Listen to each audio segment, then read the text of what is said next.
I'm Rachel. And I'm Jaden. And we are fourth semester practical nursing students at Georgian College. We put together a toolbox of 10 things for nursing students and new nurse graduates to help them feel more confident and provide safe and effective care in their practice. Okay, so the first thing that we wanted to put in our toolbox was our stethoscope. We've used this right from semester 1. It's very handy when we do our assessments. It's used for auscultating the lungs, for cardio, and abdominal assessments. So the second thing that we have in our toolbox is our clipboard and our organizational sheet. So this is used to record anything regarding our patient. So when we do vital signs, something that we can use to write down our meds, and to also talk about or write down any findings from our head to toe assessment, including their neurological, anything that they have to do with IV, as well as their input and output for the day. It's important for nurses to be organized so that we can prioritize our day. It's also a great tool for when we change shifts so that we can tell the oncoming nurse all the important findings regarding our patient. Okay, so we also have some things up here that we wanted to put in our toolbox, starting with our name tags. Every patient has the right to know who's providing their care, as well as you want to make sure your colleagues know who you are. Secondly, we have our badges. You want to make sure that you have your badge on you at all times if your workplace requires a badge.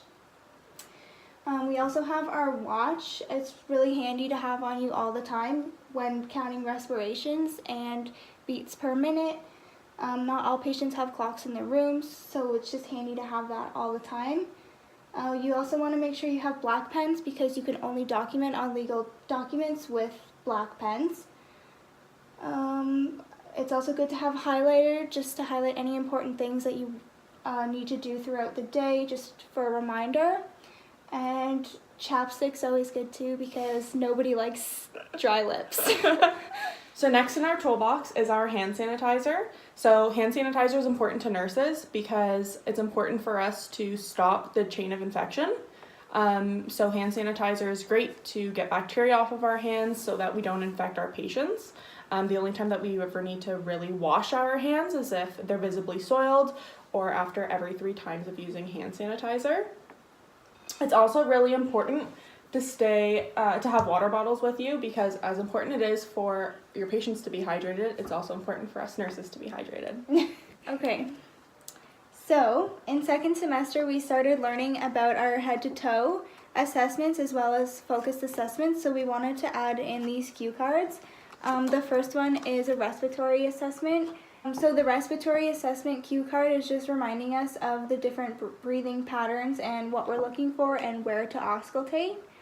And the cardio assessment is reminding us of the APE to MAN acronym, so where to place our stethoscope when listening to vascular sounds and heartbeats. So something else that really benefited us in second semester was having a head-to-toe assessment checklist directed towards older adults. So it basically goes through everything in terms of washing your hands, to introducing yourself, to going over all your breath sounds, your heart sounds, as well as your bowel sounds.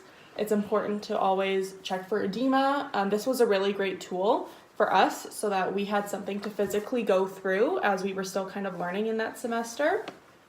It's also really important when using this to also ask your patient to do Hohmann's sign and ask if they have any calf pain because that could be a sign of DVT. This is a really great tool for us to use as well as for new nurses and something that we should all have on our first day of clinical just in case we ever forget. So in third semester was when we started giving out medications to our patients, so we wanted to put in the drug reference guide. This is really useful because it's important for us to know which medications we are administering, and we also want to make sure that we can connect it to our patient's diagnosis. In this book, it tells you the action, uses, contraindications, nursing considerations, and dosages and routes. Okay, so this drug guide is really good to bring to clinical with you. You can just leave it right at the nursing station, and it's always there to help you administer drugs safely, accurately, and professionally.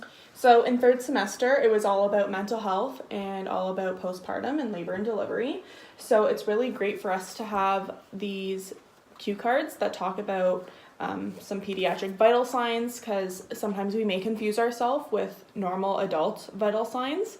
It's really great too because there's the APGAR scoring for babies, as well as a head-to-toe assessment for babies and for moms for bubble heat. Also, having a handy cue card to keep in your drug guide of common medications and cheats about it is great. So something about blood pressure medications such as ACE inhibitors, beta blockers, and calcium channel blockers. So like a cheat sheet for it would be like all ACE inhibitors end with pril, beta blockers end with vol, calcium channel blockers end with pine. So we also wanted to put in liquid Band-Aid.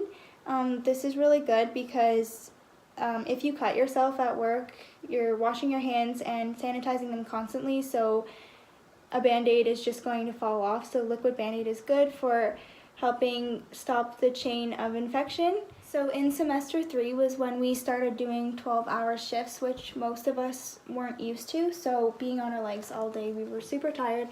So we wanted to put in compression stockings, and compression stockings are good to reduce leg fatigue. They also reduce swelling and reduce varicose veins. So semester 4 is really about being organized and being really well with time management. So having a little tip sheet about that is great. So basically it's always stay calm. You want to arrive early to each shift, not just on time. You want to check patient assignment and receive shift report. You want to do your first care rounding.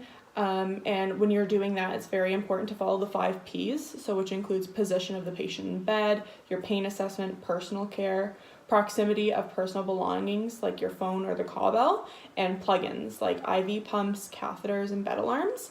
You want to check the orders and organize your workstation. You want to prioritize your care, so you want to make sure whichever patient is most important in order to intervene on is first, and you want to consolidate your report.